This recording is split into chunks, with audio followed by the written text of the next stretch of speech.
বৈশ্বিক মন্দা, অর্থনৈতিক দুরবস্থা হয়তো অল্প দিনের মধ্যেই মাননীয় প্রধানমন্ত্রী কাটিয়ে উঠবেন, এটা আমাদের বিশ্বাস। কিন্তু এবারের ২৬-২৭ অর্থ বছর বাজেট অতিবাহিত হয়ে গেলে সেখানে যদি আমাদের পে স্কেলের জন্য বরাদ্দ না থাকে তাহলে কিন্তু আবার একটা বছর পিছিয়ে যেতে হবে। তাই সবার কাছে একটা বিনীত অনুরোধ, যারা মাননীয় প্রধানমন্ত্রী মহোদয়ের কাছাকাছি থাকেন, যারা মাননীয় প্রধানমন্ত্রী মহোদয়কে অনায়াসে বলতে পারেন, সেই মানুষদেরকে আমরা অনুরোধ করছি। বিশেষ করে সচিব মহোদয়ের যারা রয়েছেন, সচিবালয়ের ভিতরে অসংখ্য কর্মকর্তা কর্মচারী যারা রয়েছেন, যারা অনায়াসেই মাননীয় প্রধানমন্ত্রীর সংস্পর্শে যেতে পারেন, আপনারা সুযোগ পেলে মাননীয় প্রধানমন্ত্রীর কাছে আমাদের এই দাবির কথাগুলি উপস্থাপন করবেন। মাননীয় প্রধানমন্ত্রী বিভিন্ন প্রোগ্রামে অ্যাটেন্ড করেন, সভা সেমিনার বিভিন্ন জায়গায় যাচ্ছেন। সেখানে যারা আমাদের এই দাবির কথাগুলি উপস্থাপন করার সুযোগ পাবেন, সেখানে আপনারা এই কথাগুলি তুলে ধরার চেষ্টা করবেন। পুলিশ সদর দপ্তরে যান, সেনাবাহিনীর দরবারে যান, এছাড়াও আরও বিভিন্ন সভা সেমিনারে তিনি অ্যাটেন্ড করেন। সেখানে আপনারা যারা রয়েছেন সবাই সবার মতো করে যদি চেষ্টা করেন আমাদের এই নবম পে স্কেলের দাবির কথা উত্থাপন করার।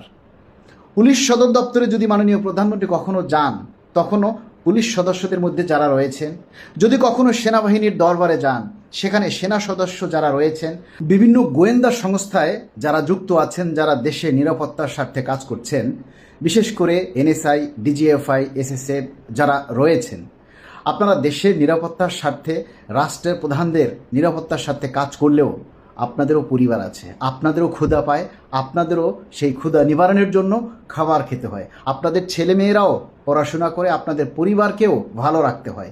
তাই সকলের তাগিদে, প্রয়োজনের অনুভবে সুযোগ পেলে আপনি আপনার পেটের দাবির কথাটা তুলে ধরার চেষ্টা করুন। দেখবেন সবাই সবার জায়গা থেকে যদি আমরা সবাই সম্মিলিতভাবে চেষ্টা করি, তাহলে অবশ্যই মাননীয় প্রধানমন্ত্রী আমাদের এই দাবির কথাটা আমলে নেবেন। বিষয়টা অতীব গুরুত্ব, তাই গুরুত্ব দিয়ে আমরা সবাইকে অনুরোধ করছি, কর্মকর্তা কর্মচারী, বিশেষ করে মাননীয় প্রধানমন্ত্রীর আশেপাশে যারা থাকেন, তারা সবসময় মাননীয় প্রধানমন্ত্রীর কাছে কথা বলার সুযোগ পান।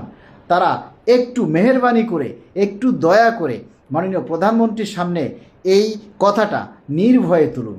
মাননীয় প্রধানমন্ত্রী মহানুভবতার সাথে আপনাদের কথাগুলি শুনবেন বলে আমরা আশা করি এবং বিশ্বাস করি।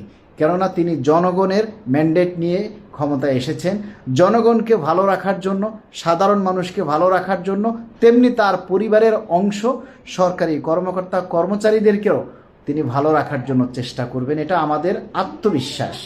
ঠিক এই জায়গাটা থেকে, আত্মবিশ্বাসের জায়গাটা থেকেই আমরা এই কথাটা বলছি।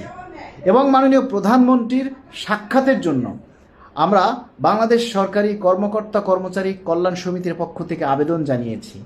আমরা মাননীয় প্রধানমন্ত্রীর সাক্ষাতের সুযোগ চাই। আমরা যেহেতু মাননীয় প্রধানমন্ত্রীর সংস্পর্শে যাওয়া আমাদের কঠিন, যারা মাননীয় প্রধানমন্ত্রীর সংস্পর্শে যাওয়া খুব সহজ, আপনারা মাননীয় প্রধানমন্ত্রীর কাছে এই 11 বছরের চাওয়া না পাওয়ার কথাগুলি আপনারা তুলে ধরুন। ধন্যবাদ সবাইকে। আল্লাহ সবাইকে যেন এই তৌফিক দান করেন এবং মাননীয় প্রধানমন্ত্রীও যাতে আমাদের এই অভাব অভিযোগের কথাটা বুঝতে পারেন।